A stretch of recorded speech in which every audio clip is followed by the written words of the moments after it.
Doon po sa tinayo yung paaralan sa floating school na yon sapagkat ang mga Badyaw, ma'am, ay nabubuhay sa dagat. So, doon po yung mga hanap buhay nila. So, nalibutan po kami doon ng mangrove.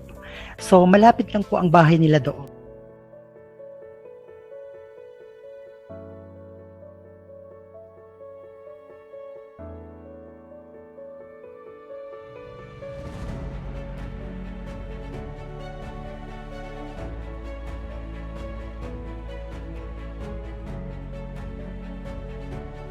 Palagi nilang sagot, sir, is nabubuli kasi sila once doon sila sa mainland. Ang sabi nila, sir, ayoko lang mag-aral, sir. Sabi ko, bakit man? Natatakot kasi kami, sir, sa doon na sa Isabela.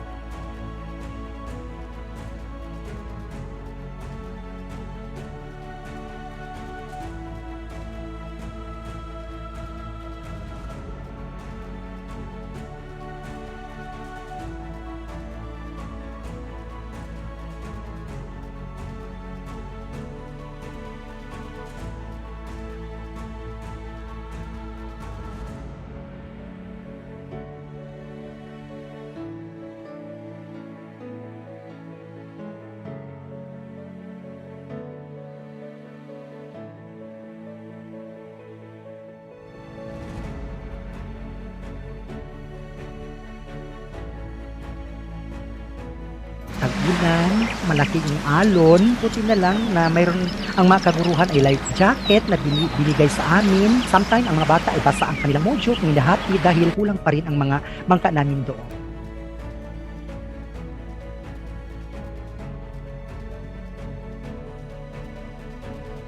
Nang una, wala po kaming internet. Pangalawa, kulang gadget, kulang ang cellphone ng mga bata.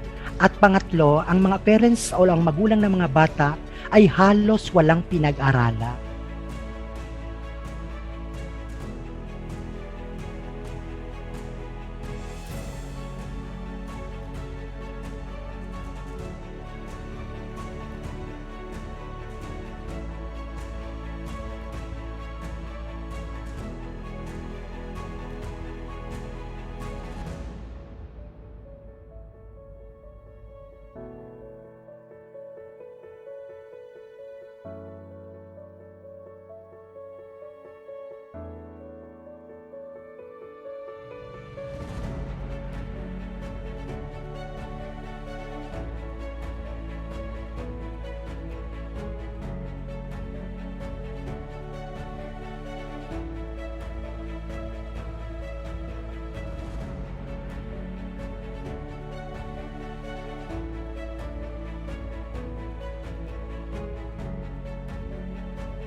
Ang sarap po sa pakiramdam, no, kahit hindi namang ganun kalaki yung progress nila, but still dahan-dahan po na itatawid po sila.